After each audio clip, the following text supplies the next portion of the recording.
একটা funny box দেখাচ্ছি। বক্সটা দেখতে এরকম। এই বক্সটার বিশেষত্ব হলো এই বক্সটা বানানো হয়েছে নোরাকে প্রেপোজিশন শেখানোর জন্য। ইন, অন অ্যান্ড আন্ডার, উপরে, নিচে এবং মধ্যখানে। সো নোরা প্রেপোজিশন বুঝে না, কোনো কিছু ইন, অন, আন্ডার বুঝে না।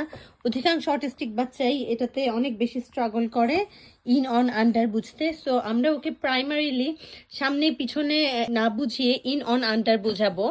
যেমন এই যে এই নীল পলিশটা, নোরা নেল পলিশ অনেক বেশি লাইক করে।